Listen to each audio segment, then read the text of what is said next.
Call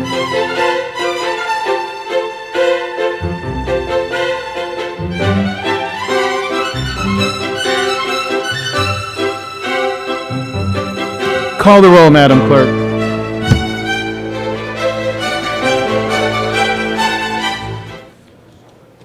Alacon, Alatorre, Burnson, Chick, Fuhrer, Gallanter, Gober, Hernandez, Hola, Miskowski, Ridley, Thomas, Sabornis, Wax, Walters, Ferraro. 10 council members present and a quorum, Mr. President. All right, first order of business, Madam Clerk. Approval of the minutes. Without objection, the minutes are approved. Next order. Commendatory resolutions for approval. Unanimous vote. Next item. Items 1 through 11 are items noticed for public hearing.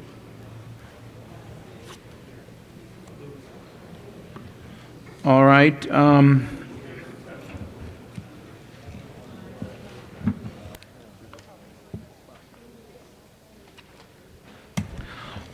All right, I have requests for public hearings on items 6, 7, 8, and 10.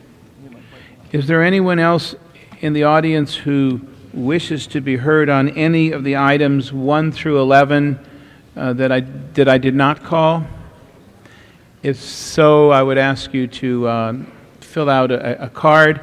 If not, we'll call 6, 7, 8, and 10 special for a moment. Are there any specials, members of council, 1 through 11? Mr. President, items 2 and 3 should be received and filed. I need a motion from the floor inasmuch as the assessments have been paid. All right. Without objection, items 2 and 3 will be received and filed. Is there any specials on 1, 4, 5, 9, or 11? 5 is to be continued to March 31st. I need a motion from the floor. All right. Is there any objection to continue item 5 until March 31st? If not, that'll be the order. Which item is this? Which item is this? Oh, okay.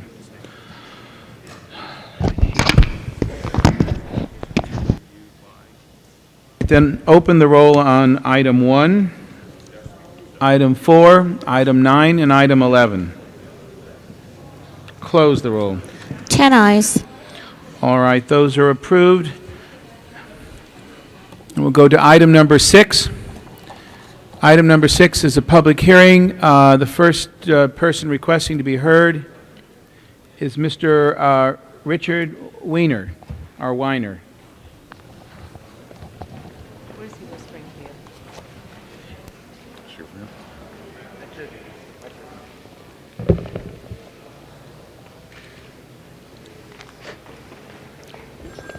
Can I go ahead? Thank you very much. I'll make it brief. My name is Richard Weiner, representing the Melrose Action Committee. Mr. Chairman, the major issue that we have with the parking project is that there is no parking, no adequate parking as required by code. The applicant has presented a written agreement with a parking company and not with the owner of the property. And there is no written agreement between the parking attendants and the owner of the property, so that we have really a meaningless agreement, one that is really a month-to-month agreement rather than an agreement for any length of time. And that is our objection to the project, that there is not adequate parking and can't be without a written agreement between the project and the owner of the property. All right. Is there anyone else wishing to be heard on item 6? All right. Is there anyone on the council wishing to be... excuse me, do you wish to be heard on item 6? I see you raising your hand. Would you come forward? I didn't get a card from you, so would you come to the microphone and please state your name and your address for the record? Yes, thank you. My name is Patrick Punzarello, and my address is 8001 Grove Street, Southern California. And I'm here to represent the project for the applicant and the property owner. This is an existing 4,400 square foot restaurant and is fully developed with an evaluation of about $500,000. The applicant, Mr. Herskowitz, has invested over $100,000 into this location since in the past year and a half. The restaurant was first constructed in 1968 and has been existing at this location for over 30 years. For the last 15 years of that restaurant's operation, they had a full alcohol license and also a live jazz entertainment license also, which is the same use that we're applying for now. When the restaurant was first constructed, there was no parking required for that use. No parking is required for that use now for it to reopen, even with live entertainment. The only way to mandate parking for this use is allow the alcoholic beverage use to go through. The restaurant is already licensed for live entertainment with the Los Angeles Police Commission. This location has never had a problem or a nuisance to the community.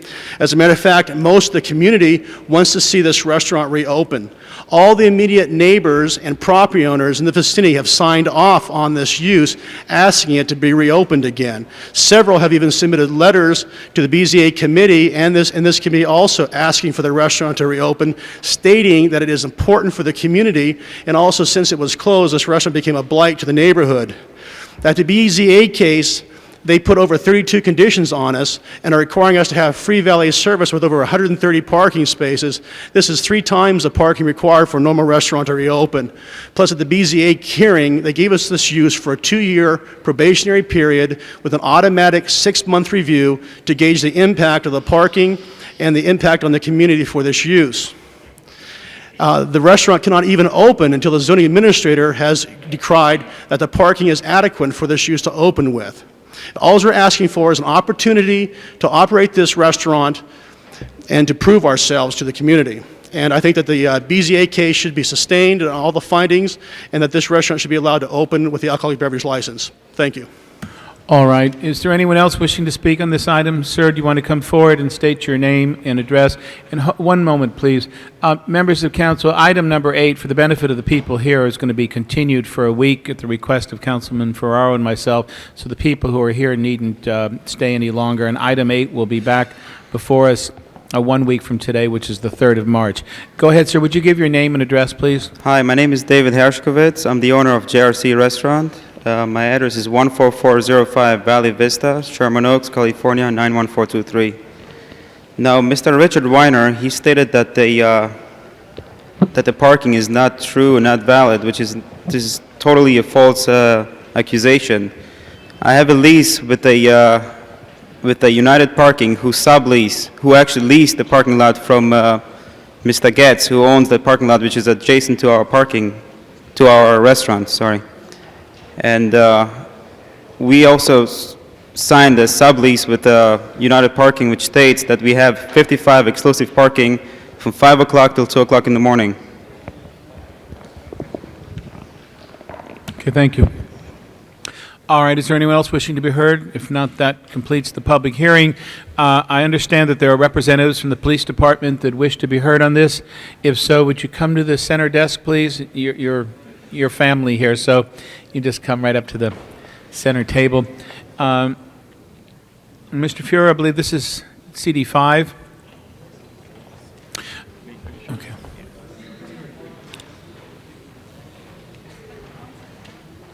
All right.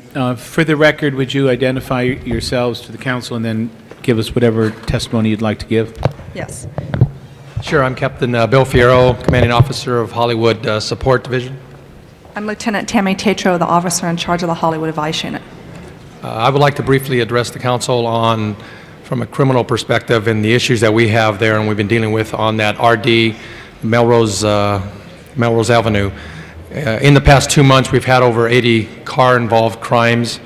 I personally had to redeploy some footbeats, bicycle details, and undercover officers to deal with the issues of parking, to deal with the issues of an oversaturation of clubs, late night hour issues that are going on, and to add another type of business that would open up and extend night hours and place the vehicles in the community, because parking is at a minimum. That would be another stressful issue for the police department to deal with. 80 crimes in that short time period, to me, is unacceptable, and we have traced it back to the fact that there is no adequate parking, as well as having to valet vehicles and park them back in the communities. And with that, I'd like to let Lieutenant Tatro speak to the issues of the valets and the parking. The police department opposes this project based on the overconcentration of the already established ABC license locations in the area. For example, the Census Tract 1920, the number of license allowed is 5. The existing number of license is 24. Regarding the parking issues, it's been our experience that the valet service is not a solution to a no parking lot for the establishment. Throughout the division, we've had multiple complaints with various valet services because they cause traffic problems during the business hours. They park not only in parking lots but adjacent street areas. It increases the burglary and theft of motor vehicle, and the quality of life for the residents is greatly impacted. All right, thank you. I have, let's see, this is from the Plum Committee, it's Mr. Fuhr's district. Which of you want to speak first? All right, Chair recognizes Councilman Burnson. Yes, members of the council, the only problem, or one of the most serious problem we have with this particular type of business is the fact of having adequate parking. And there seems to be some conjecture as to whether it has been adequately documented. It needs to be documented as well as papers presented. There are a number of things that the council office has talked about, and that was the hours of operation, and I'll allow Mr. Fuhrer to discuss that part of it. None of us have a problem. I think the neighborhood wants the restaurant. It seems to be a good operator. The main question is the impact on the community as far as parking.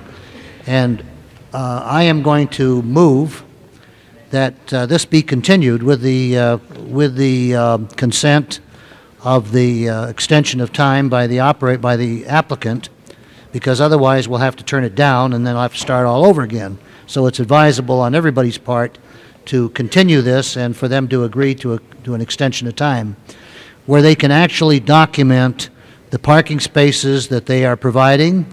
They will bring a lease that shows that those parking spaces are going to be for their use. It'll be determined that these parking spaces are not already counted as somebody else's during the same period of time, so that we understand that we're not going to get a duplication and really not get the parking places.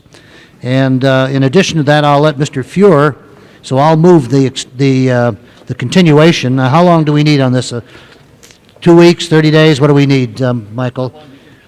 Why don't we do this? Why don't we get a 30-day extension, but if they can provide the documentation on the parking spaces earlier, then we can deal with it earlier than that. Are you willing to extend 30 days? I'm asking the question. Are you willing to extend 30 days? What? We'll need Why a don't date we- certain on that. Why don't we make it 30 days? If we can deal with it in 2 weeks, we'll get this. We're trying to work with you. No, the clerk says on this one we need a date certain. Date So certain? better to do it 2 weeks and then All right, let's continue do it it 2 again weeks. if you That's need fine. to continue it then. That's fine, 2 rather than weeks. go work backwards. Are we going to be in session in 2 weeks from today? You will be in session March the 11th, March the 10th, you'll be in recess. So March 11th would be good. March 11th, is that a Wednesday? Yeah. Yes, it is. That's a Wednesday, huh? I'm not sure I'll be here, but, okay, that's fine. And you Yes, you are understand? excused. I want you to understand what we're asking you to do, so there won't be any question about it. We understand, Mr. Burnson. You do understand. We want to also make sure that those parking spaces are not what is already given somebody else the right to operate. We have a notarized lease with us today. The leases are not the Yeah. important part here. Somebody can give you a lease, but if those spaces are already being counted as permission for somebody else to use for their use, then they're not valid spaces. We Well- need to know that these spaces are exclusively for your use during the period of time that they're going to be used. Yeah. Now, Thank you, Mr. Burnson. yeah, thanks. I'm going to now allow Mr. Fuhrer to express what he wants done as far as the other conditions. Chair recognizes Councilman Fuhrer. I want to thank Mr. Burnson, who has, I think, very well stated the fundamental problem here. The applicant, I think, is in the process of memorializing in writing their acquiescence in a continuance, which is necessary here. I want to say to the applicant, excuse me? Gail? I want to say to the applicant and his representative, there are 3 things on the table. First of all, the leases need to include the signature of the owner of the underlying property. Anybody can say they'll provide you with a parking service unless the underlying property owner agrees. It isn't worth anything. So that's one key component here that is necessary. Pending the 2 weeks that we're going to come back here, it's important that we also have a further conversation about hours and about the length of time during which the CUP will be in place pending a further review. Those are the three things to discuss. But if you're agreeing to a continuance of 2 weeks now, correct? Well, with that in place, Mr. Wax, I will second Mr. Bernson's motion. There's general acquiescence that there should be a 2-week continuance. Let's just do that, and we'll come back and address the specifics then. All right, then, without objection, I think that will be the order, and we're better to deal with this 2 weeks from today and see where we're at that time. Thank you. The applicant is going to give us a letter to attach to the file to that effect on the continuance consent. Yes, did you understand that, sir? The applicant, you have to give a letter consenting to the continuation. All right, then that'll be the order. Next item, Madam Clerk. 7, you had a card on a hearing. All right, I have a request. I have 2 cards here to be heard. Mrs. Irene Beeler and J, I believe it's Bolmash. Would you like to come forward, please?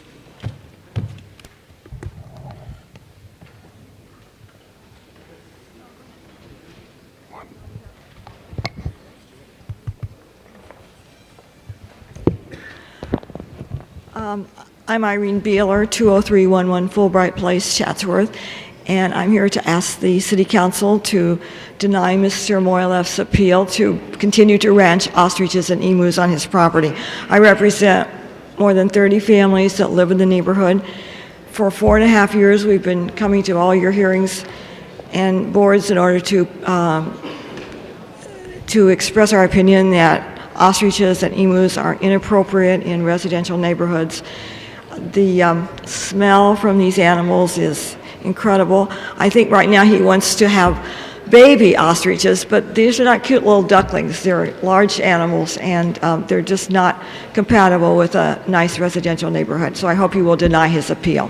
Thank you. All right, thank you, Ms. Beeler. Mr. Bolmash?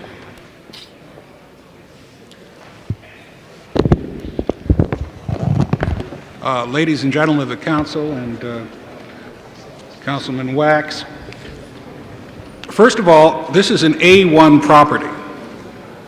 Even though there are residences built on this A1 property, the maintaining of ostriches and emus is permitted under the A1 zone, and therefore the activities are legal. I have one question before we start. According to the resolution, draft of the resolution on the council's calendar, you propose to deny our appeal. However, in that same resolution, you limit, or apparently limit, the effect of the resolution to ostriches and emus only, whereas the BZA specifically included ostriches, emus, and all other ratites. If you're modifying the BZA's decision, then you have granted our appeal in part. Or am I correct in stating that you are denying our appeal on all grounds and that the BZA corrective conditions apply? Before I go on, maybe we should discuss that and I can cut this short.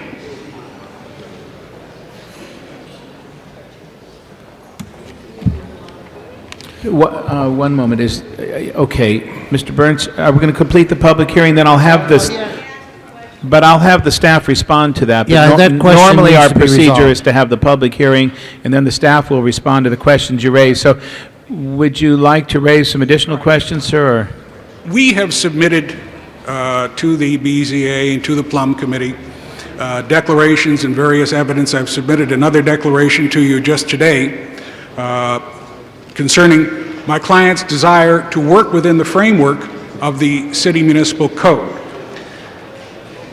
We believe that the action by Mr. Janovici in the Zoning Administrator's office is punitive. We filed with this council a deposition of James Crisp, a former Associate Zoning Administrator, we were asked to file this deposition by Judge Robert O'Brien. In that deposition, Mr. Crisp relates the fact that Mr. Janovici assigned a zoning administrator and investigator who could not find any reason to hold a hearing on my client's property. There was no nuisance. He assigned another investigator who could not find any reason to hold a hearing. There was no nuisance. Finally, by a stroke of luck, I guess, he was able to find Mr. Green, who would hold the hearings and impose these conditions. The fact that he, at the BZA, changes his conditions is obviously punitive and is obviously meant to chill the appellate rights of any applicant before the BZA or the City Council. It's a warning that if you challenge our judgment, we'll be even more harsh on you than we were before. That's wrong. All we're asking here is a 4-month trial. If the zoning administrator's original decision is upheld, within 4 months we will have to schedule another public hearing. We are also willing to limit the number of adult rate types to 24, as set forth in the modified findings, with the provision that we can maintain their chicks in an enclosed structure, so that will prevent odor and noise and dust until they are 3 months old, or 10 pounds, the size of a large chicken. The fact of the matter is, the reason for this necessity is that if you move chicks before they're 3 months old, and we've submitted veterinary evidence to the zoning administrator, they will probably die of stress. So by limiting the number of ratites to 24, and taking not into account the fact that these ratites have chicks from time to time, you are effectively putting Mr. Moloff out of business. It is you who have deemed him commercial, and now you are putting his commercial venture out of business. I would submit to the council that this started 4 years ago. Here we are back at square one. The Court of Appeal sustained our appeal, ordered the city to pay our costs. This has cost the taxpayer tens of thousands of dollars, and it could be obviated by simply following the law and procedures and allowing us to operate under the zoning administrator's original decision and then have another public hearing to be noticed within 4 months. It's as simple as that. And I would submit to the council that it's really a waste of taxpayers' money to continue this punitive oppression, and that the law should be followed. Thank you. Before we continue the council discussion, could the staff respond to Mr. Bolmesh's question that he'd asked you earlier? Daniel Green, Associate Zoning Administrator. I conducted the original hearing, and I've been to the site. There are currently 24 ratites on the site. I believe it was the board's intent, may not have been expressed artfully, but the intent was clear that they were trying to regulate the number of ratites, which includes emus and ostriches. And so as far as that issue, I believe the term ratite is all-inclusive and is the intent of the board. The board's action to reduce the number to 24 from a number of approximately 800, which had been on the site, was the board's decision. They considered the testimony of Mr. Bolmesh and others. They considered the testimony that there were 24 on the site in October of 1997, and they felt that at that number of 24, it would not constitute an ostrich farm, which is otherwise first permitted in the M2 zone. In the Mohilef Declaration of February 23rd, which the council may have copies of, it's incorrect that I testified that I got information through the internet. There was testimony from the audience in that respect. Approximately half of the property, 3 to 4 acres, is used for the keeping of ratites. At approximately 8 per acre, that would give a total of 24. The board, in its most recent action, imposed 5 corrective conditions, including a limitation of 24 animals on the property. The board's action was sustained by the Planning and Land Use Committee on February 10th. The board, in response to the court's order, rescinded its original decision and imposed the 24 limitation.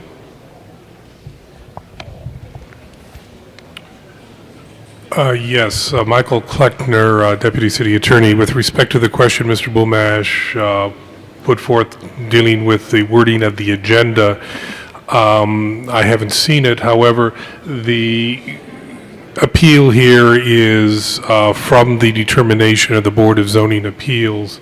Your motion in denying the appeal would be in conformity with those conditions, findings that were recommended to be imposed by the Board of Zoning Appeals, and it would be your final resolution on this matter that would control legally the language.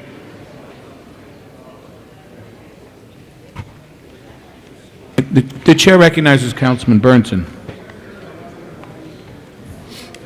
Yes, members of the council, this has been going on for a long time. This is not a new case. At one time, there were literally hundreds of these animals at this particular location. These are within the Monterey Estates area. It is a residential area. This essentially is a business. Now, this goes a little beyond the home occupation business, because I can tell you that the impact on the odors and on the noise and screaming and so forth that it emits from these animals, these birds, does have a tremendous negative impact on this residential community. I do support the committee's report. Unfortunately, I was ill and not out for that particular meeting, but I think that the Vice Chair, Ms. Sikowski, and Mr. Hernandez did an excellent job, and I fully support the report, and I would ask that the committee report, which denies the appeal, be approved. Thank you very much. Mr. President, I would like to correct one thing that is seemingly being confused here. There is a difference between a commercial operation and whether the condition of 24 ratites would adversely affect Mr. Moalef's economic interests. And the evidence and in the Court of Appeal commented that there was no evidence showing that his economic interest, his business interests, since they were in other locations, would be adversely affected by limiting the number of ratites. Whereas you can have a hobby that can be deemed commercial because of the extent of the activity at the site. You know, members of the council, even in other types of animals, horsekeeping, for example, people are allowed to have, by right, a certain number of horses of their own. If they're operating a boarding stable or doing it for commercial purposes, it does require a conditional use permit. And that is not the case in this particular case. There is no conditional use permit. This is a business. It does have a very negative impact upon the surrounding neighbors. And I would again ask that the Planning Committee report, which denies the appeal, be supported. Thank you. The chair recognizes Councilwoman Miskowski. Thank you, Mr. President. As was indicated, the Plum Committee did hold a hearing on this and took testimony. And to clarify, we did deny the appeal, recommend denial of the appeal, and sustaining of all the conditions and the corrective actions that were taken by the Board of Zoning Appeals. They're clearly, this was legally heard. It was a matter based on a revocation hearing initiated some years ago to abate a nuisance that there was dramatic evidence of in the neighborhood. And so based on that action, we are recommending adoption of the Planning and Land Use Management Committee report. All right, is there any further discussion, members of council? If not, open the roll. Close the roll. 11 ayes. All right, that matter is approved. Next order, Madam Clerk. Item 10, required hearing in Building and Safety Department appeal, Council District 13 on Alessandro Street. All right, I have a request to be heard by Charles, is it Janelle?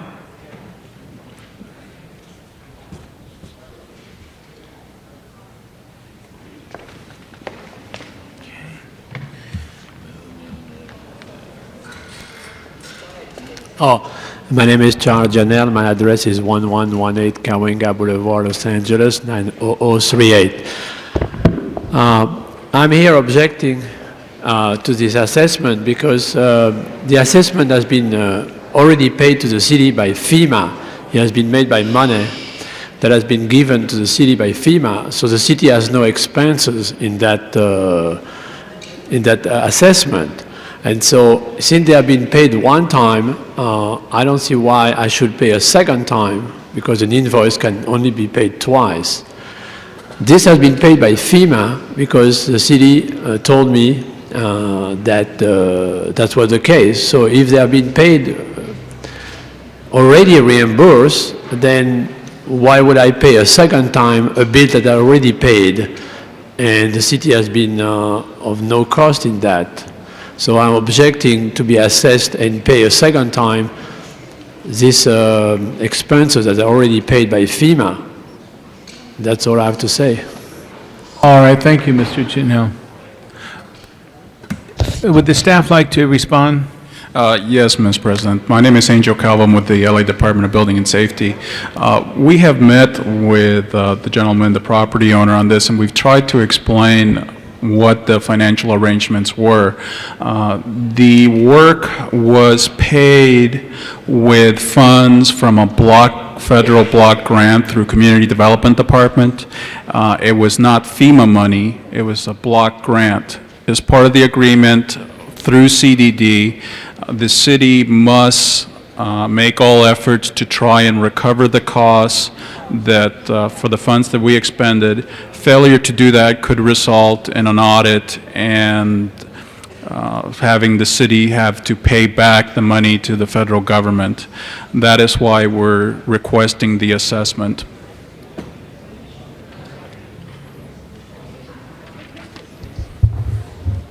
All right, the chair recognizes Councilwoman Goldberg. Yes, my staff and building and safety staff has met with the owner.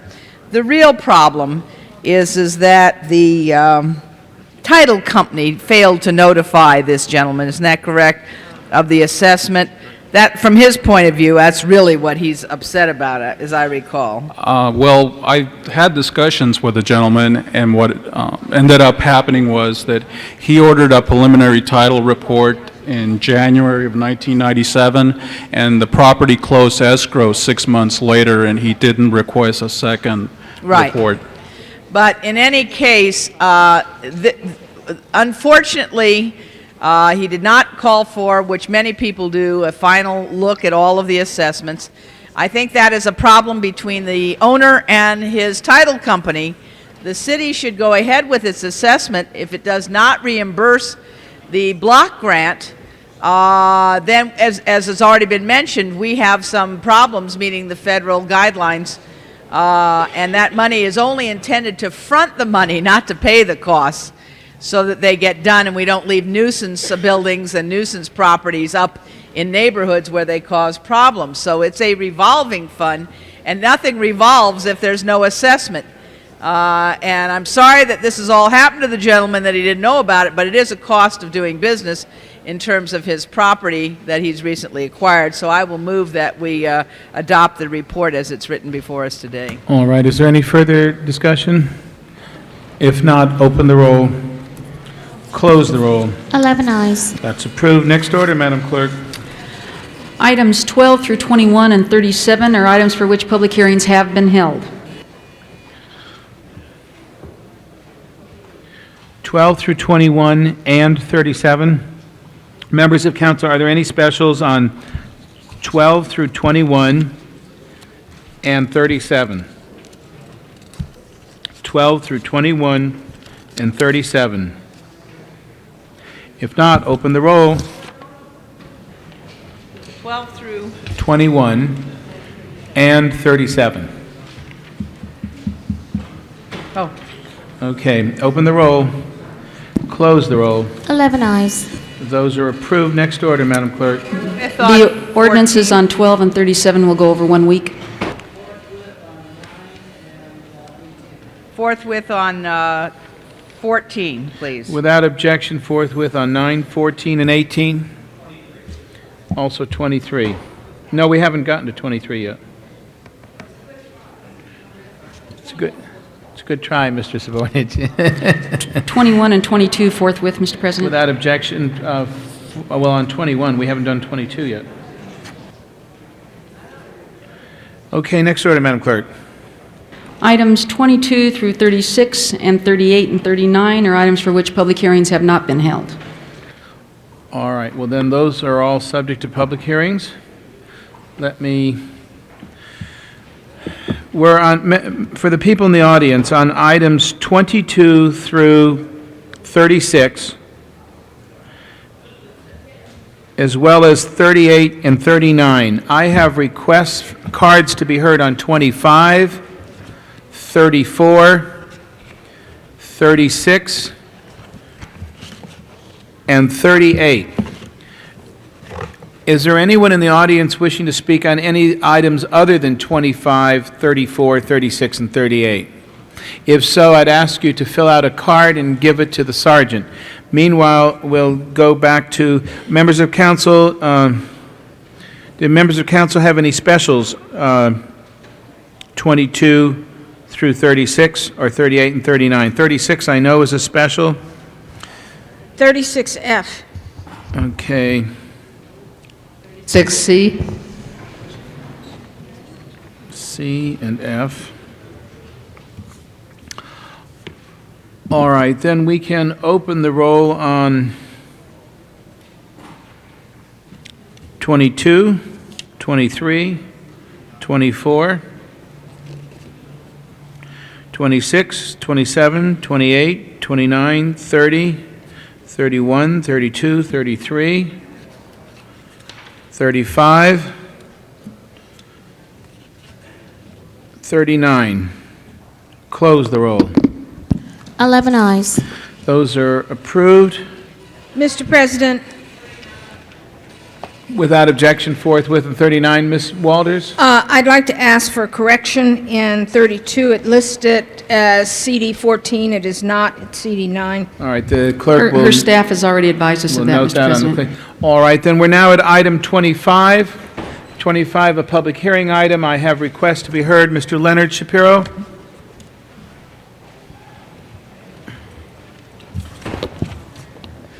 Mr. Acting Mayor of the City of Los Angeles and members of the City Council, I rise to speak on item 25. Yes, Mr. Shapiro. Which concerns $9.1 million loan on a development that only consists of 62 units. When I was speaking to officials of the CRA, I asked them, how come you're involved in sort of low and moderate income housing and you're building this for $140,000 per unit?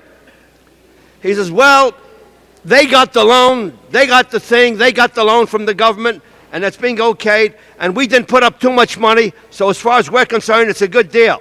Well, it's a question of what you mean by too much money, because they put up $1.4 million in a pre-development loan, and they put up another $2 million in a gap loan. The point is, the CRA is doing its usual working to make sure that things are happening in the city of LA, and they're using government money and government loan money not to its proper capacity, and not the way government money should be used. Well, if you talk about $9 million deal, and you're talking about only putting up 62 units, then somebody isn't doing their homework. Even if they're getting the loan from the federal government, there should be loans available for at least 200 units for this kind of money. If $9 million is available, then throw it out for 200 units and reject this other one. Don't go along with them just because they want to put up expensive housing and you say you're going to try to make it available to low and moderate income renters. Yeah, you're going to make it available. First of all, you don't know if you're going to make it available for them for low-cost rent, then there's going to be a big continuing subsidy that the federal government have to subsidize.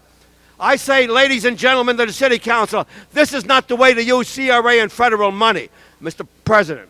Thank you, Mr. Shapiro. That closes the public hearing. Members of council, any discussion on item 25? If not, open the roll. Close the roll. 11 eyes. All right, that's approved. Next item is number 34.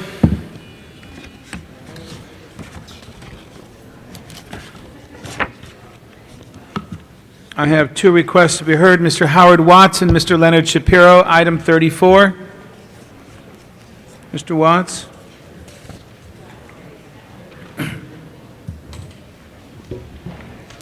Thank you, Joe. I'm sorry. I should have said something better. He is the mayor of the city of Los Angeles. Jesus. And Joe, you may not believe it, but I would love to see you just stay there and let the other guy that is the absent mayor go to Asia and stay there. Now, I want to make it clear. I saw this agenda item, and I could not believe when I was talking to some city employees that this is going to affect you and it's going to help you.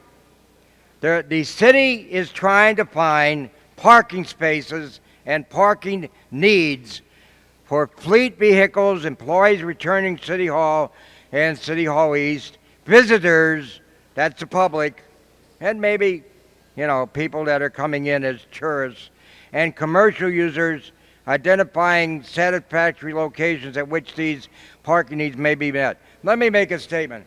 There are a hell of a lot of empty spaces in City Hall parking structure that council members hold that they do not let their own constituents use them.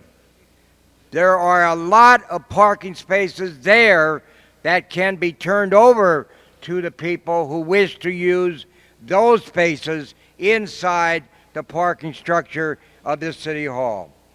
I want to make it clear, $40,000 in a study by General Services is not needed for this issue. The fact that we got another transfer of $210,000 from account G201, which I don't know what it is, within a special parking fund to the newly created account. And I noticed under fiscal impact statement, none submitted by the Department of Transportation, neither the city administrative officer nor the chief legislative analyst has completed a financial analysis of this report. Then why is it here? If the CAO and the CLA haven't done their financial analysis, why is this coming before you?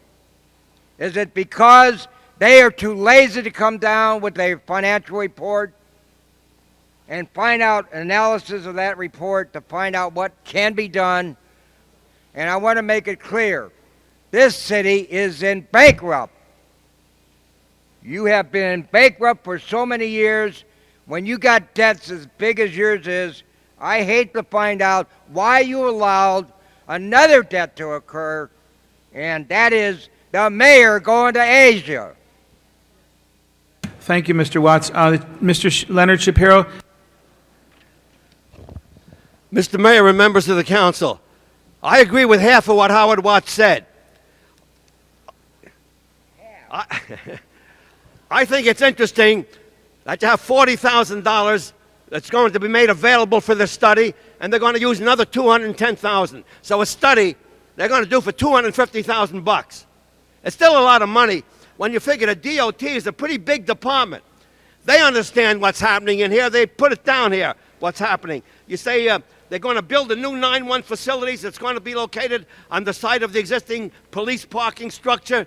And then they're going to move displaced vehicles from this structure to Lot 7, and then the vehicles from Lot 7 are going to go to the other location. They don't know yet, so it's beyond them. So they say, please, let us make a study of $250,000 that we're going to spend, and then we'll find out what's going to happen to the parking situation. There is nothing going to happen to the parking situation around City Hall that the people in the DOT don't know. You don't need this extra people coming around here. I believe the DOT is very capable and very knowledgeable when it comes to determining what the structure's around. When it becomes to find out what's going to happen, where you're going to build a facility for 911 here, you were going to build it in Westchester. Now it's here. Now you're not sure it's going to be here. It's going to be some other place. And then the parking's going to be changed. Well, yes, under those conditions you need help. and they cry, please help us. Let us get an outside firm, give them $250,000, and they'll tell us what to do. Well, they'll raise more questions than they're going to answer. We have a tremendous parking situation here in the city of LA, and a little study of this type is not going to solve your situation. You got to know where you're going to go, where you're going to build this 911, where you're going to build this new Parker Center. How are you going to fix up the city hall? Are you going to build across the street? Are you going to build in a Department of Justice building, which has been given away by this county? You got to do something, but still you're stumbling along, and this is a continuing stumble. $250,000 down a drain. Thank you, Mr. Shapiro. That closes the public hearing. Members of council, is there any discussion on this item? If not, open the roll, close the roll. 11 eyes. All right, that's approved. Next order, Madam Clerk. 36C, Mr. President. All right, I have several requests to be heard on 36.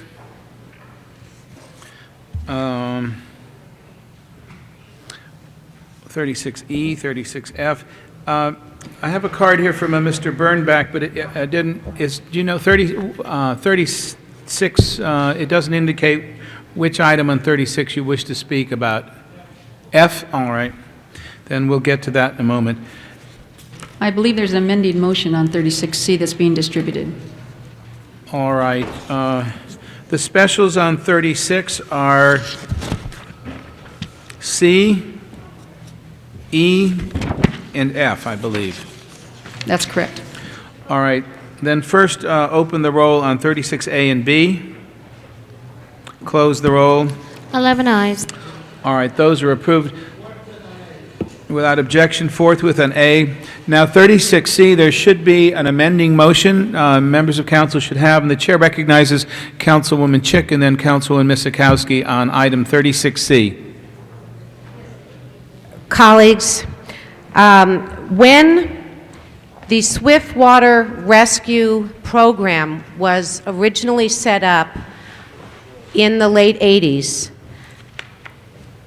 it was understood that these waters that are creating raging rivers in the city of Los Angeles and are creating public safety problems, unfortunately, because we seem to, across the region, from time to time, have people, young people and adults, who don't listen to wisdom and get too close to our flood channels and our river runoffs, and who need to be rescued. Fortunately, our fire department working with other city departments, like our police department and other regional government agencies, has really perfected swiftwater rescue techniques, as we all saw fairly recently the wonderful job that our fire department did in rescuing 2 young girls. This is the first year since the inception of this program that the fire department has had to come back and ask for additional funding. And I would like to ask our fire department staff to come to the center table if there are questions. I had asked the fire department when I introduced this motion on their behalf to make sure that we had adequate funding currently in our storm abatement fund, because as you know, we took an enormous amount of money from that fund in accordance with the mayor's budget recommendation in prior year. There is adequate funding, and I think that we absolutely must move forward today in supporting this. Fire department is out there every day now in the rain, and yesterday I was briefed out in the valley about their procedures and was very, very impressed. And I welcome my colleagues, Councilmember Misikowski's amendment, because I think there might be ways to obtain reimbursement for some of this funding. I would like the fire department to just briefly tell us why it is that you need the increased funds and what they are going to be used for. Thank you. My name is Assistant Chief Dean Cathy. I'm Assistant Bureau Commander in the Bureau of Emergency Services. The Swiftwater Rescue Program comes under my supervision when we have it in place each year. Why we are here today is the fact that as a result of the El Nino conditions that we've been experiencing this season, where we have normally allotted in our Swiftwater budget through the Stormwater Pollution Abatement Fund a average number of deployments of about 15 per year as a basis for some of the funding for that program. In this particular year, to date, we have had a total of 29 deployments, almost double what our current, what our expectations have been based on past experience. Those 29 deployments started when the rains began to fall back in late September.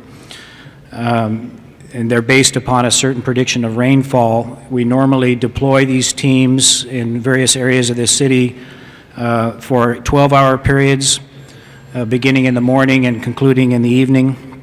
In some cases, we continue those deployments around the clock when we believe that there's a need to keep them in place.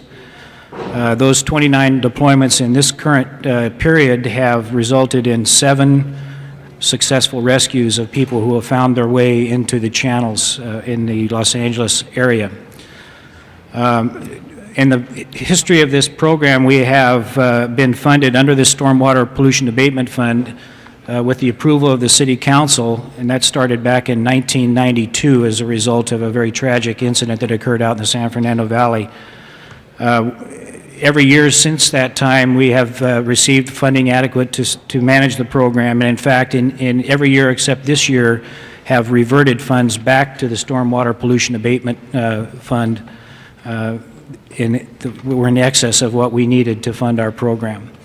That's essentially why we're here, and be happy to answer any other questions regarding the program and/or our costs. Is there anyone else at the table that wishes to add anything at this time? Yes. My name is Mike Cantor. I'm with the Bureau of Engineering Stormwater Management Division. We've had some additional time to take a look at the account to take this funding from, and we found a more appropriate account number. We would like to change to account L391, Stormwater Management Program. That would allow us to not affect our emergency on-call contractors account. All right. Ms. Chick, have you completed? All right, then the chair recognizes Councilwoman Miskowski. Okay. In addition to that change on the line account, my motion is a friendly amendment just to indicate that in addition to the extraordinary response that I think the council has seen by the team, that since we've now declared a local emergency and will be subject for reimbursement, that we'd like to have these services able to be reimbursed from the federal government when that the declaration is declared, so that this is just an amendment to ask that the CAO make sure that these are accounted for so that the Stormwater Abatement Fund can be refunded from the funds after the accounting is completed. The chair recognizes Councilwoman Galanter. Let me start by saying that I have the overwhelming admiration for the people who do this work, and I congratulate everybody on getting them out this year, because I mean, we're all really upset when we lose one, and we haven't lost anybody yet this year, and that's because we have a really terrific rescue setup, and we have a really terrific fire department that does it. Now, having said that, my first problem is I don't think the fire department gets enough respect in the budget, in the regular budget. And I believe that this unit ought to be funded by the city as part of the fire department's budget. I don't mean you should cut back on something else. I think that this belongs in the fire department's budget because they do the work, they train the people, and they're wonderful at it, and we can't afford not to have it. I do have a problem, as I do every year, with using money that has been earmarked for pollution abatement for other purposes. There's no question that this is related to stormwater. You know, I have absolutely no problem with that. It's obviously a stormwater-related problem. It's not a stormwater pollution-related problem. And I believe that the money is coming from the wrong place. So I certainly support Cindy's amendment, which would at least get some money back from an emergency response fund, which is where it ought to come from. And I certainly want the department to get paid for this because I want them to be able to keep doing it. But I think we ought to remember that what we're looking at here, as we have for the last 4 years, is another raid on a fund that the public agreed to because it was going to abate the pollution, and we're not using it for pollution abatement. So if I were in charge of the budget, I would give the fire department enough money in the first place to do the job that we depend on them to do, and I think it belongs in the fire department's budget. It does not belong in stormwater pollution abatement. I appreciate the staff's work, and I mean, you've really done well in finding another place to pull it out of so that it's not actually coming out of money that's already being spent on abatement. But the problem is we're not spending enough money on abatement because we're spending it on all these other things. So I guess I have two questions maybe the staff can answer, and they really shouldn't take very long. One of them is, just clarify for me, did we ever fund this out of any other source, or did we only start it when we had the pollution abatement fund to raid? This activity has been funded with stormwater money from its From the beginning. onset. Yeah, if we didn't fund it with stormwater, we wouldn't have it? What a rotten way to run a city. Well, I mean, it belongs in there. All right, so I guess that's what I really wanted to know. And there's really nothing further to be said. I'll skip my other question. All Thank you. right. Chair recognizes Councilman Alarcon. My concerns are in the same vein as Councilmember Galanter just expressed. But I also recall that last week we had a matter before us that was designed to address a shortfall of $6 million in the fire department's budget. And what that did was transfer funds for disaster preparedness prevention services into other civilian positions and other positions in the fire department. Is that not correct? Yeah, that is correct. I might Well, point out- well, doesn't this fall more in the category of disaster-related services I than think stormwater services? the disaster preparedness services are primarily community outreach and training and safety programs. So it includes river response training? No, it doesn't. That's an operational training. But it's related to all disaster preparedness. I mean, the fact is we cut out $6 million worth of disaster preparedness services. Yeah. Those services. That's the fact, right? And last week, the council supported a reduction and a transfer of all this personnel into non-disaster related services, right?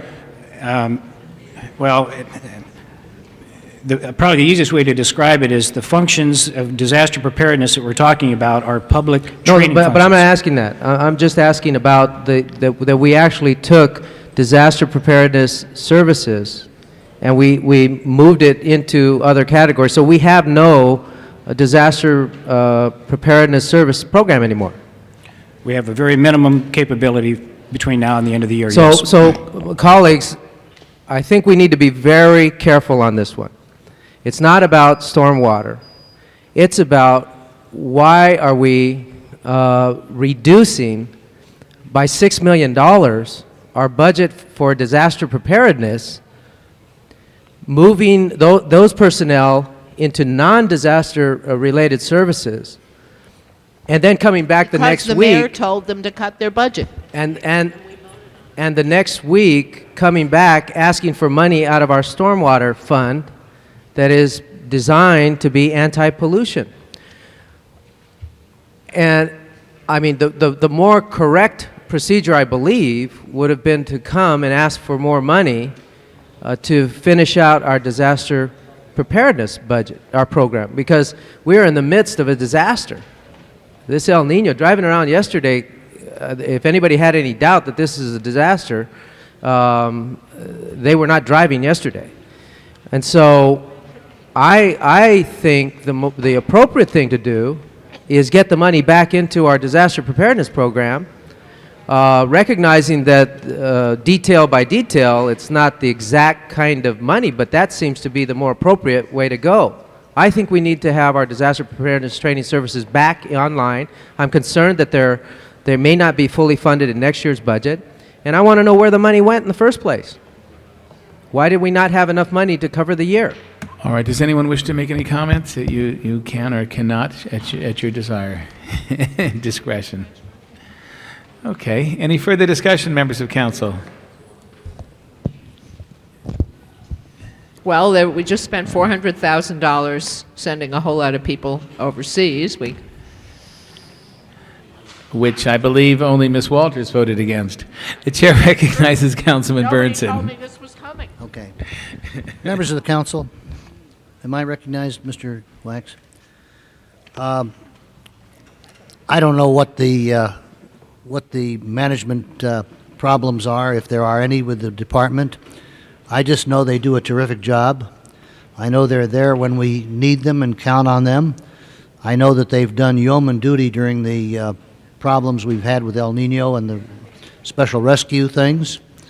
If they're asking me to support funds that they need to continue to do the job they're doing, I'm going to do that. And I hope we all will. I'm going to support the amendment and the motion. Thank you. The chair recognizes Councilwoman Chick.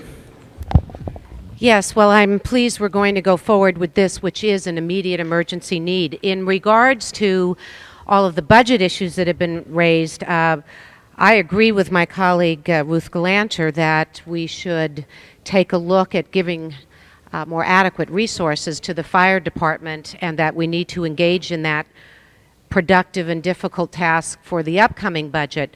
What was before us, I believe, last week was quite a complex package of moving money around that had gone to our Budget and Finance Committee and, in fact, passed so quickly here in Council first thing in the morning without any discussion that Chief Pamatre didn't have time to get here to address us as he had been planning to do. Later this week, Councilmember Goldberg and I have a joint Personnel and Public Safety Committee meeting where we are going to be looking at a variety of issues regarding the fire department and very much asking questions about not so much going backwards, because we are in a very difficult budget year, and if we wanted to give the department adequate resources and not have them make the cuts they just made to the tune of $6 million, we'd be hard-pressed to figure out where we're coming up with that $6 million. I think we have to engage in that very difficult task for next year, and that what we have before us in terms of this crisis is a clear example of what a key role LAFD plays in public safety for our communities, and to make sure that they're adequately resourced. But we need to go forward today with it as it is, and I also want to express my gratitude to all of the fire department staff that do this very difficult and dangerous work. Thank you. All right. Open the roll on 36, including Councilwoman Miskowski's amendment to it. And the verbal amendment on the fund. Yeah. Close the roll. 11 ayes. All right, that's approved. Without objection, forthwith. 36E, Mr. Leonard Shapiro.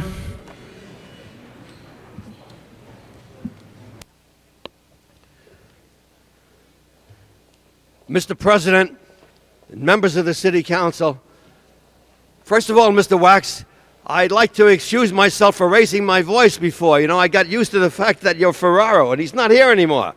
There's no reason to talk loud. He'll be now. back. We have a friendly environment. On 36E, we're talking about renewing the reward for information leading to the ID and apprehension of Willie Litmanovich. Now, I've spoken about this reward system that the city has instituted for the last 10 years, and I've told you many things that I consider wrong with them. But nobody lifts a finger to help it. Now, if you have a heinous crime, or you had what they say here on May 5th, 1995, you had an especially disturbing crime, and therefore, as a matter of public policy, the city offers as an added inducement to renew this reward, which you already had on. Now you're renewing it again because this is especially disturbing. Now I say this, you know where your rewards are advertised? They're advertised in the classified section of the LA Times. Now, who reads the classified section unless you're looking for a job or for a used piece of furniture or something that's got a direct benefit to you? You don't use it. So the net effect is anything worthwhile is worthwhile doing well. if you're going to back up all these rewards, put an ad in that people can see. Put an ad in a regular section there. Wanted, dead or alive, heinous crime. And you might get some answers. Right now, there's been 3 years have gone by, and nobody has claimed a single reward. And instead of saying that we're going to do something to make this benefit worthwhile, you're saying, no, we don't have to advertise in the proper place. We'll have a regular sized ad in the classified. And if people want to look at that fine print and see what's written in there, then we'll go ahead with it. I say, in addition to advertising, let's get into flyers. Let's get into posters. Let's get, if it's worth doing, let's do it right. To me, it's idiotic for you to continually vote $25,000 for what you call heinous crimes because the LAPD asked you to do so, and you do it, it's years ago, you haven't got any answers on it, and you still persist in doing it over and over and over. If you're going to do it right. Stop this classified ad advertising. Chair recognizes, yes, Mr. Fuhrer has. Chair recognizes Councilman Fuhrer.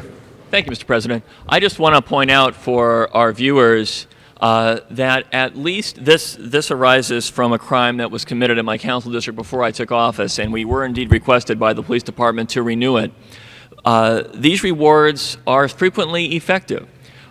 People might recall what turned out to be an alleged murder for hire regarding the silent movie theater on the Fairfax area. The reward is what led to the apprehension of the alleged perpetrators. There was, you might recall, a death in the hillsides recently on Mulholland. The police department reported to us that it was directly because of the reward that was put on the table by the city council that they got a confession. So I think that we recognize that sometimes these rewards are very important tools for law enforcement, and our job here is to pursue what our police department asks us to and what frequently results in the right result. All right. Any further discussion? Open the roll. Close the roll. 11 eyes. All right, that's approved. Item 36F, Michael Bernbach.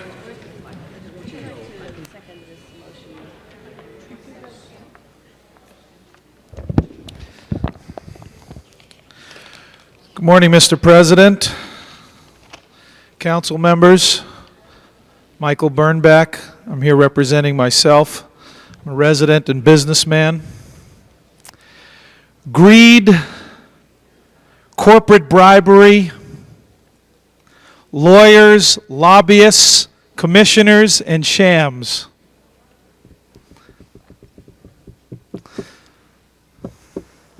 Or integrity, equal opportunity, fair play, citizen advisory boards and committees, and government.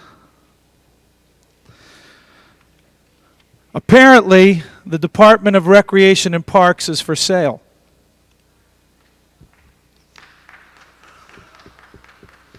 I take my hat off to the staff of Recs and Parks because it's very clear that they are not for sale. But I would like to ask the people at home, and I'd like to ask the press, to ask the mayor for an explanation as to the actions of some of his commissioners and how those actions could possibly be to the benefit of the people of Los Angeles. Well then, you have the duty, today I understand, to stop the perception of this sale. You must preserve a fair and open and incorruptible bidding process so that Recs and Parks will never become for sale again. My family, friends, and business colleagues, thank you. Thank you, Mr. Bernbach. Mr. Leonard Shapiro, and then Ms. Lori Oberg.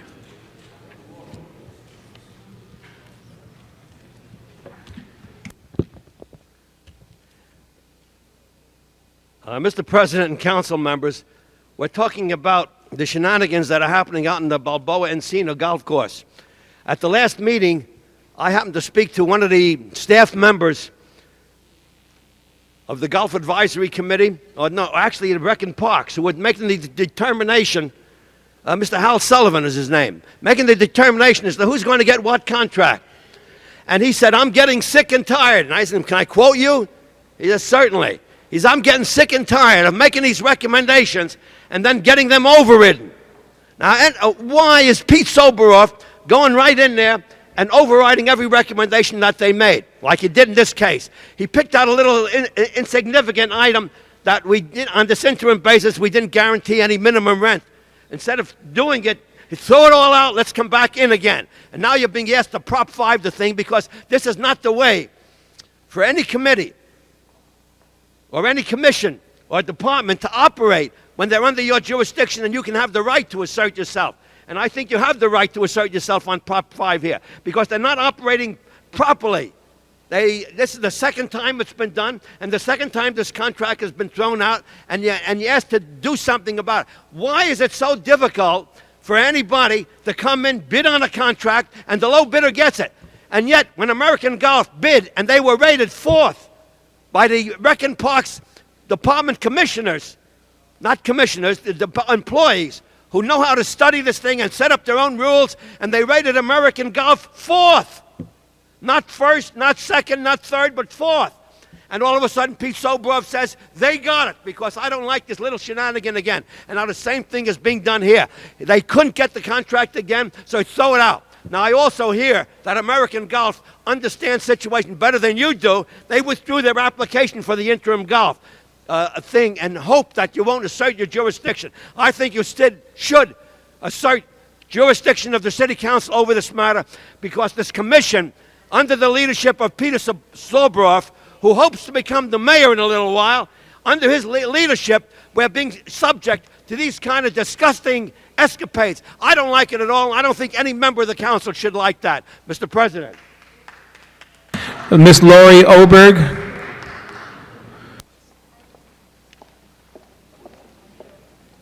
Good morning, Mr. President and council members. Can you hear me? My name is Lori Oberg. I'm sorry I have to read this because I'm too nervous to remember everything. That's quite all right.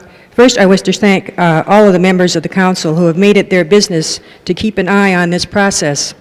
In particular, Cindy Miskakowski and her staff, led by Michael Jimenez, on this issue. These golf courses are in the councilwoman's district, and every effort has been made to learn the facts and work with the interested persons, as well as to second the motion to Prop 5.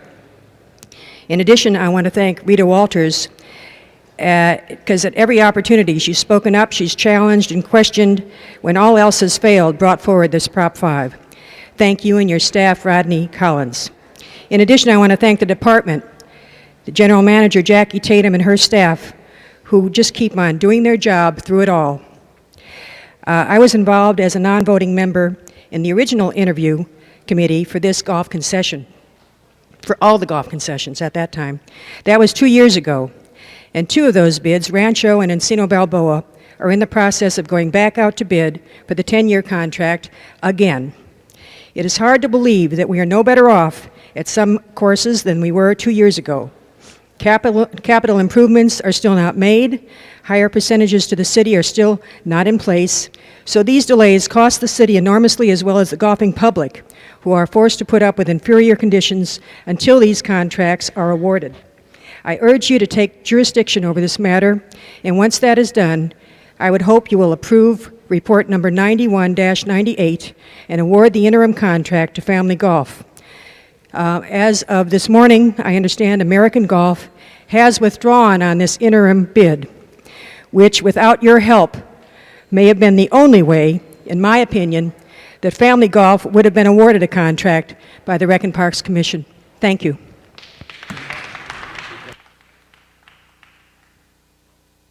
Thank you, Ms. Oberg. That completes the public hearing. Is there anyone else that didn't fill out a card that wants to be heard? For the record, would you give your name and address since you didn't fill out a card on this item? Thank you, Mr. President, council members. This is why I come to council meetings, to see what that you do the right thing, and I believe you'll do the right thing today in Prop 5ing this. Thank you. All right, that completes the public hearing. The chair recognizes Councilman Walters. Thank you, Mr. President. Council members, I was very disturbed that we had to come to this point and Prop 5 this decision one more time.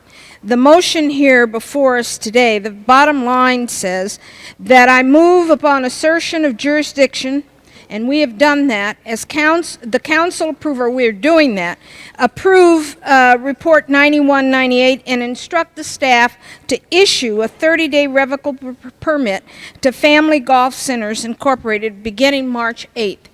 This is the most bizarre, I think, instance of a single contract that I have experienced since being on the council. The Family Golf, in the bidding that went out initially, Family Golf came in number 2. And as the practice elsewhere in the city, they really should have been given the contract when number 1 dropped out. But no, the commission, as was stated, determined that the number 4 bidder should have it, which was in error. And it was at that point in December when we met at the Rancho Park that we Prop 5'd it then, and Mr. Fuhrer held an Arts, Health, and Humanities Committee meeting and sent directions back, suggestions back to the commission, the Rec and Parks Commission, that they should rebid the interim contract, and that they did, and they followed, the staff set a whole new panel to review this. It wasn't the same people, and Mr. Soboroff had insulted Mr. Sussinghouse and wanted him removed from any jurisdiction over it. But the bottom line of this new panel that sat in judgment on these applications was that Family Golf was still superior.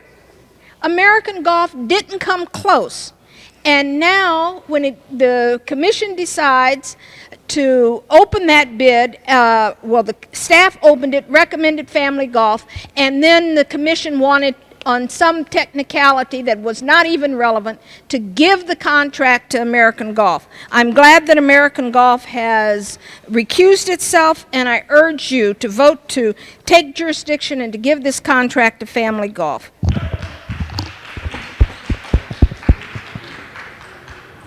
Chair recognizes Councilman Fuhrer.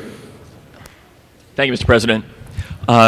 When I first heard about the possibility of pursuing Prop 5 on this matter, and I had a limited understanding of what had taken place subsequent to our action, I was not enthusiastic. But the more I heard about it, and the more Ms. Walters' staff informed us about what had taken place, and we did our own investigation, I think that this is well worthy of support.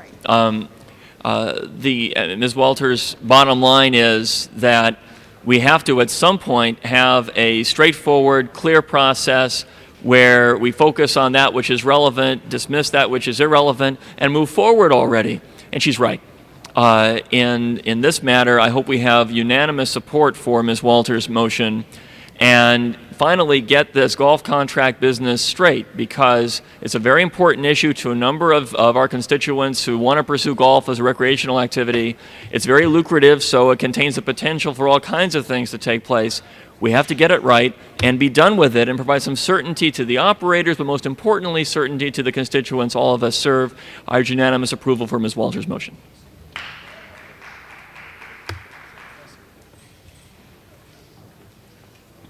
Chair recognizes Councilman Bernson. This is getting to be a little repetitious, I think. The question, and I think I'm prepared to support the motion to take jurisdiction today, but I think before we do that, after we do that, I think there are some, if we're going to take jurisdiction and make the award, then we need to find out why certain things were done. I've not been privileged to the staff's thinking on this, nor have I been privileged to what the commission has done. It seems to me that there seems to be a great deal of justification for taking jurisdiction, and I'm prepared to do that today. But I'm a little reluctant until I know all the facts to say why, for example, why was a minimum rental figure not placed into the bidding process, or was it and ignored? I don't know the answer to that. I know as a former business person before I was a public servant or public employee that if I were executing a lease on any type of property, even though it may be a percentage lease, I would never, and I think if you talk to people who are in property management, that leases are never extended on a straight percentage basis. So I would like to know a little bit more about that before we get the choo-choo train running too quickly here. I can't question the fact that if it was fourth in the bidding and it was awarded, and then they went back and then it was recommended by the staff and overturned, that probably there is a valid reason for the council to look into this, and I'm prepared to support that today.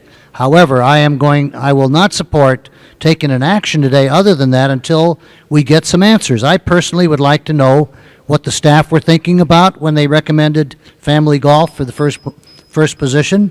I would also like to know from the commission what they were thinking about by taking the fourth best bidder and awarding them the contract and overlooking what the staff did. So I'm prepared, Ms. Walter, to support your motion today, but I hope that we can all look at this and get some background on what we're going to be doing in the future before we just rush in and award a contract for, on this thing. So I would ask... If I may, Mr. Burnson, this is not rushing in. Okay, we're not going to... This has been going on for 2 years. Excuse me, we're still on my time, okay? If we're going to try to make an award today, an award today without some consultation, then I'm not going to vote for it. But if we will give us a week and allow both the staff who made the recommendation and the commission who overturned it to come in, then I will probably do what you want. But I think we owe it to, at least to the constituents and the people of Los Angeles, to just get the facts on something before we rush to it. So I'm prepared. If you'll give me your... Can I make an amendment to this? Is it possible, or we have to take jurisdiction first? So, okay, well, if we can continue this for a week, at least 1 week, after taking jurisdiction, I'm prepared to support that today. Joel. Chair recognizes Councilwoman Miskowski. Thank you, Mr. President. This is in the 11th Council District, and Mr. Burnson, just to clarify, we are not awarding the major contract today. This is only the interim contract. This is the one that was only between 2 bidders, and one bidder, the one that the Rec and Parks Commission had recommended, has now withdrawn. So we only have one on the table. There's no reason to delay. The bidder who has withdrawn from the interim contract has indicated that they will compete on the competitive bid for the long-term project. But I think in awarding it today, it's been too long belabored. We would affirm the involvement of the Golf Advisory Committee, who is recommending the Family Golf, to whom the motion is made today. We had 4 out of 4 raters in the city panel rate Family Golf on this interim contract. So I think that it should just remove the cloud so that we can get on with asking the questions on the long-term bid. And as I think as one of the testimonies today indicated, it's an significant increase of revenue to the city, even on the interim award, something in the range of $200,000 a year, more than we've been getting now, even under the interim, for however many months it will go on. So I strongly rise in support of the motion to assert jurisdiction and award it on the interim level to Family Golf, and then get on with the long-term contract. Chair recognizes Councilman Ridley Thomas. Previous question on the term, Madam Mr. President.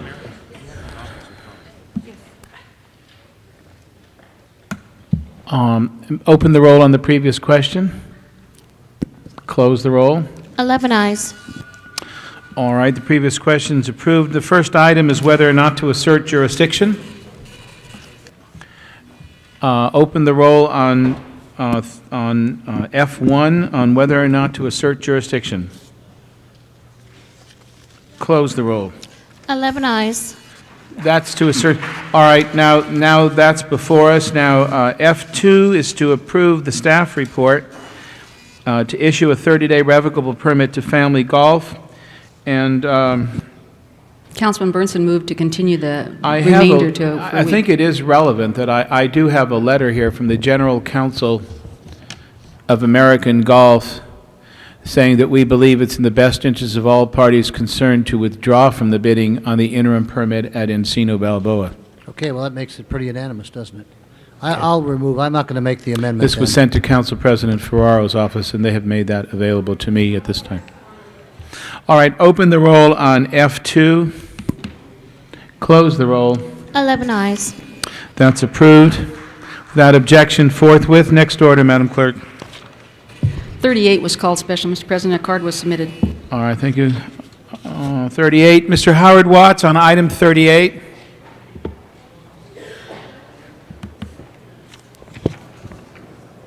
I would like to say one thing here, and I'm not sure when they're going to do it, but before we had the rain and the storm, we had a lot of holes in the streets all over the place.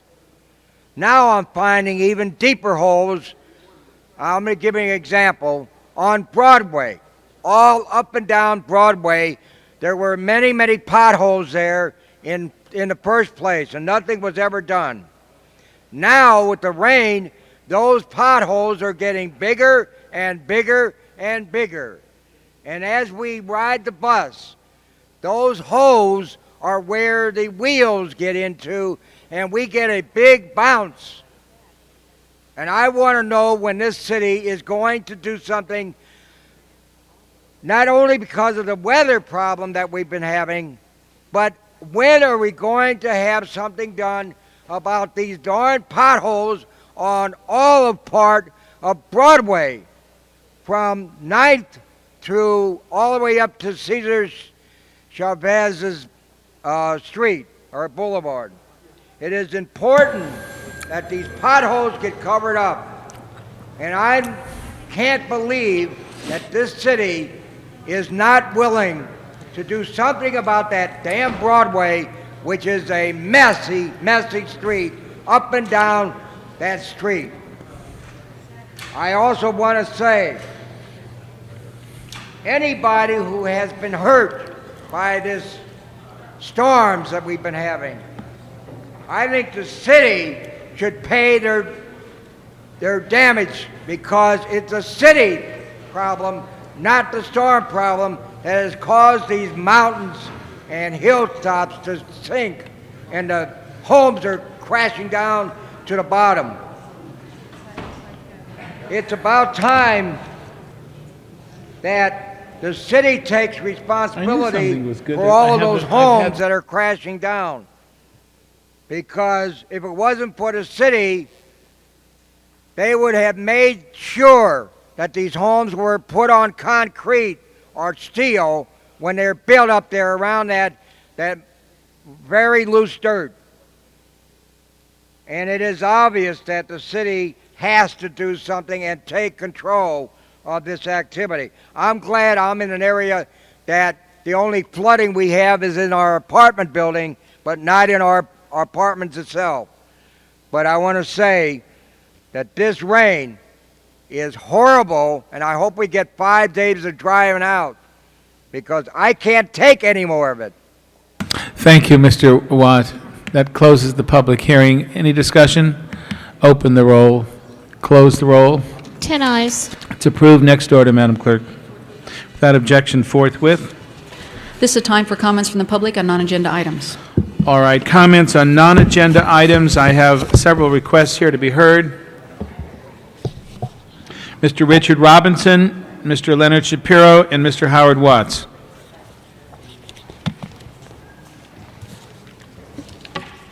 Mr. President, members of council, the appointed Charter Reform Commission meets tomorrow in the Davidson Conference Center at the University of Southern California.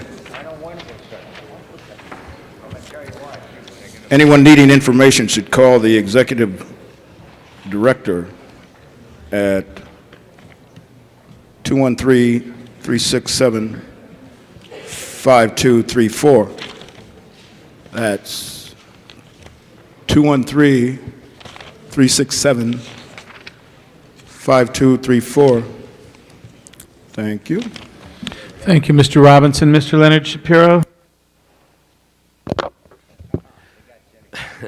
Mr. Acting Mayor and members of the City Council, I'd like to talk about an item that I wrote about on November 27th and followed up several other times since then and spoke to you and the Board of Supervisors on several occasions. I'm talking about the quote, river of flowing gasoline,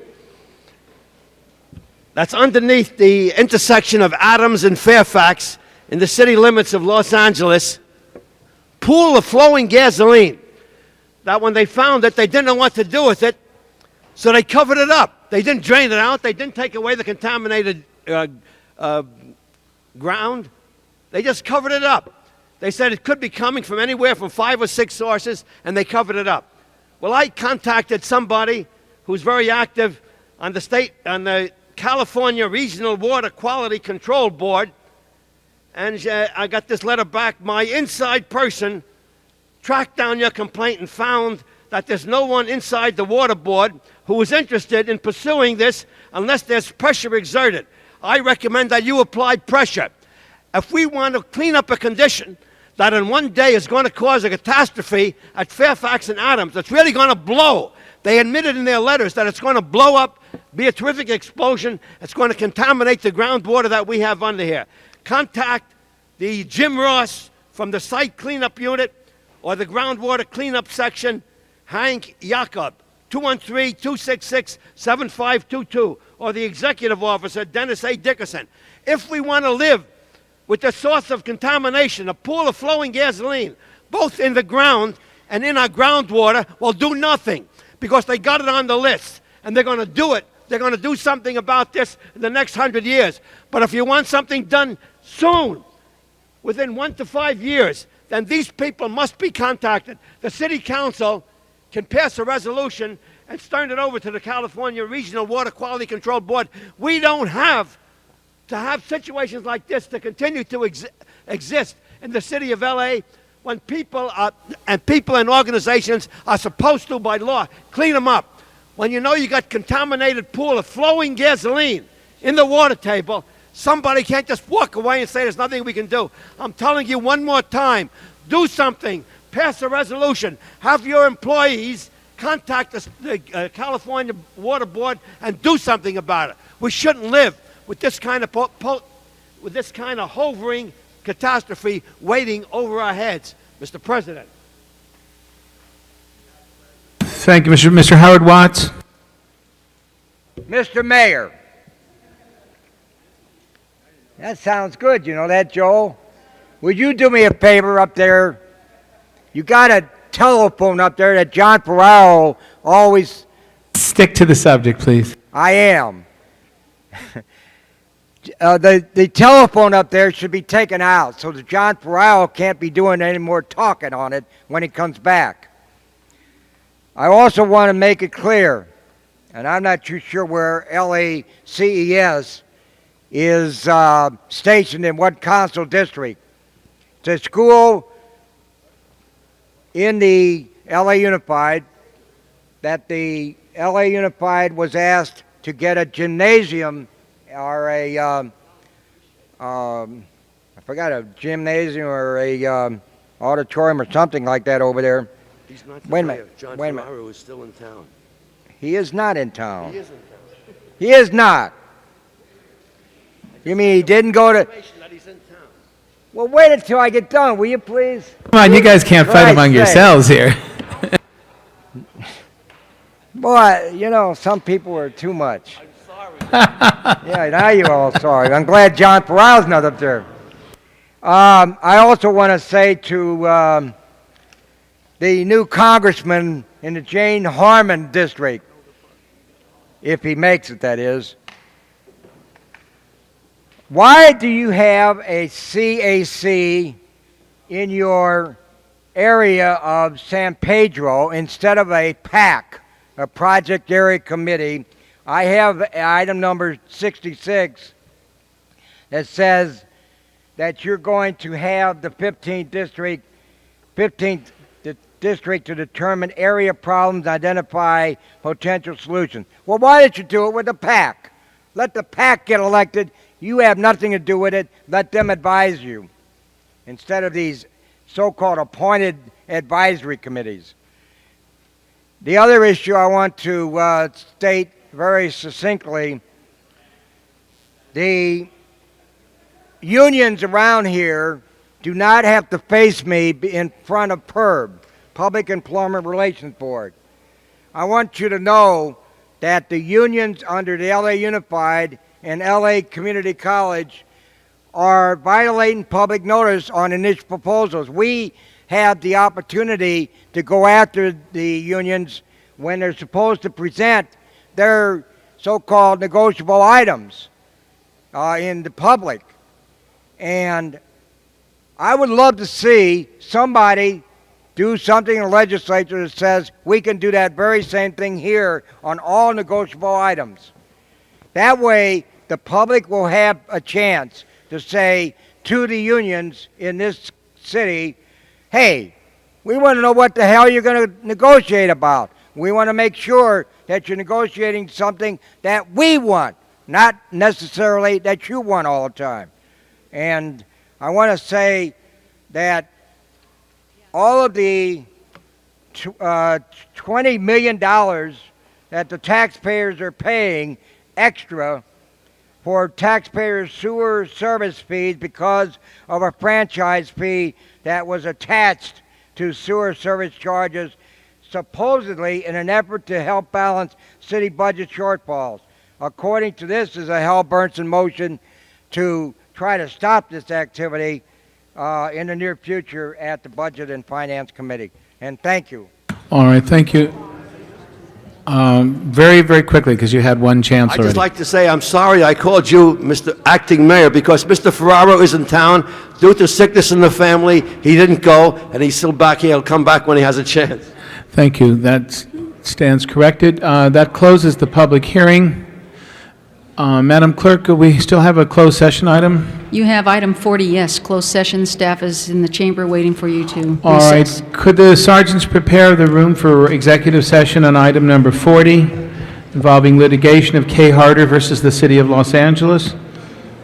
Mr. President, while you're waiting for the chamber to clear, Yes. you have motions for posting and referral. Okay, duly posted and referred. Excuses on the desk. Councilman Bernson has requested to be excused. Personal business, March the 11th. Vacation, March 29th through June 2nd and the 10th. All dates meet council policy. All right, those are approved. Councilmember Walters has requested to be excused Friday, May 15th. City business meets council policy. That's approved. Councilmember Goldberg has requested to be excused personal business to leave at noon on April the 3rd, meets council policy. That's approved. And Councilman Alatorre has requested to be excused from today's meeting due to illness. A motion is required. That's approved. All right, can we now have the staff come to the center table?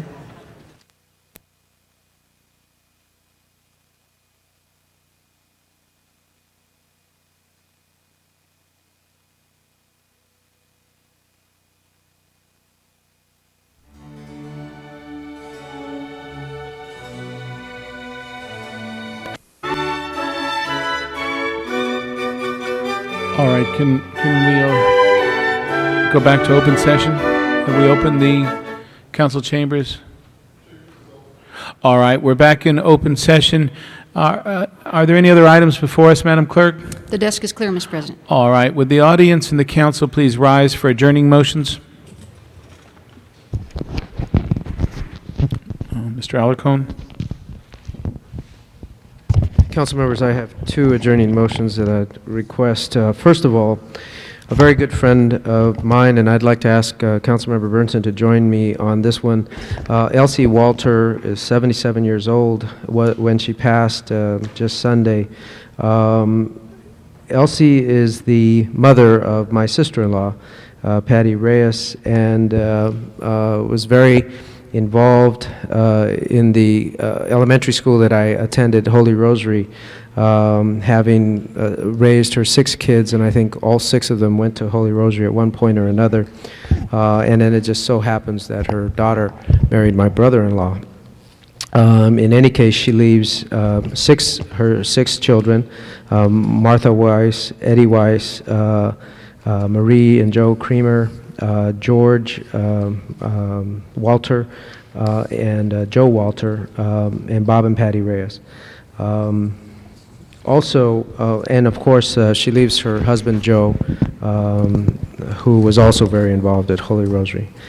I'd also like to adjourn in the memory of Robert Bankhead. He passed on February 14th, Valentine's Day, at the age of 63 from heart failure. He was the owner of the San Fernando Appliance Service Center, a resident of Lakeview Terrace, and the Pacoima area for over 40 years. He was a member of the Valley Berrien Christian Church, very active community member.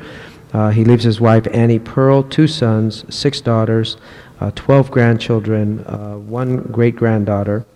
And I forgot to mention that the Walter family, they leave 26 grandchildren and 6 great-grandchildren. Mr. Bernson. I'd like to announce that the Plum Committee will meet at 1:30 in this room. Is that okay, Cindy? Mr. Spornich. Mr. President, members of the council, it gives me a great deal of sadness to adjourn in the memory of Marie Bonasich, who passed away on February 19th. She was born April 6, 1925 in Chicago, Illinois, and was a 36-year resident of our area. She is survived by her husband Andrew, sons Franklin and Gregory, daughters Andrea and Cynthia, brothers Anthony and Frank, and a sister Frances and sister-in-law Dorothy, grandchildren Heather and Daniel and Celine. It is just 30 days ago that I had the privilege and honor, Mr. President, members of the council, to present to Marie Bonasich and her husband Andy a 50th wedding anniversary certificate on behalf of all of you. On February 25th, coming up tomorrow, on January 25th, was their 50th anniversary. She was diagnosed with cancer and passed away in 3 short weeks. She was a very loving woman. I always remember her for her sense of humor and her devotion to her family and to her friends. And it's people like Marie Bonasich that touches one's life and makes one's life better. Her services will be held this Thursday, and she will be sorely missed by one and all, and she was truly a wonderful friend. Ms. Walters. Yes, I'm doing this on behalf of Councilman Holden, who is absent, and he wishes us to adjourn in memory of Clara Ali, who was a longtime resident of the 10th Council District. She passed away February 20th, and she is survived by her husband, James Ali. Funeral services will be held this Thursday at 11:30 at the Angelus Funeral Home. All right. Call the roll, Madam Clerk.